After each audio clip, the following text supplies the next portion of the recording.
China has just taken a giant leap toward catching up with SpaceX in the race to dominate the satellite industry.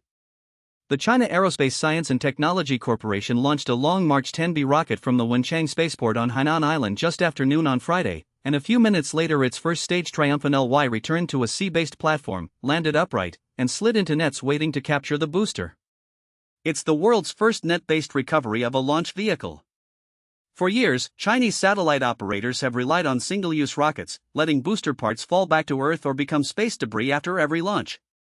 In contrast, SpaceX's Falcon 9 has revolutionized the market by making its first stage reusable, enabling a rapid flow of satellite deployments that have put over 10,000 satellites into orbit. Every day that China hasn't demonstrated a reusable launcher, SpaceX has pulled further ahead. The Long March 10B's first stage is a major step toward repeating that logic.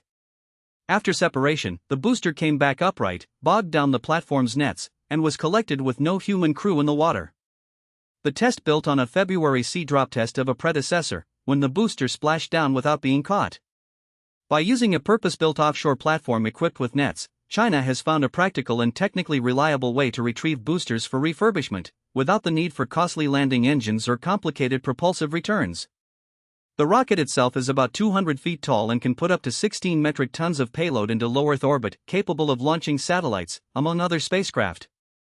Earlier this month, the rocket's upper stage successfully lofted an unspecified number of satellites into orbit. Those satellite launches were part of two Chinese constellations that aim to rival SpaceX's Starlink program, which has already deployed more than 400 satellites between the two constellations. This breakthrough is also part of a broader Chinese space strategy. The Long March 10 family includes some designs that will carry the nation's first crewed lunar mission planned for 2030. The reuse of boosters will help keep launch costs down as China ramps up its space-based commercial ambitions. Future flight tests are slated for later this year.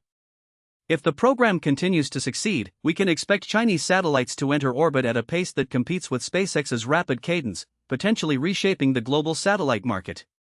The next few months will tell whether China's net-based recovery is as durable and repeatable as SpaceX's fall-thrust landing approach. That's all for now, thank you for listening. If you enjoyed this update, stay tuned for more on China's space program development. Goodbye for now.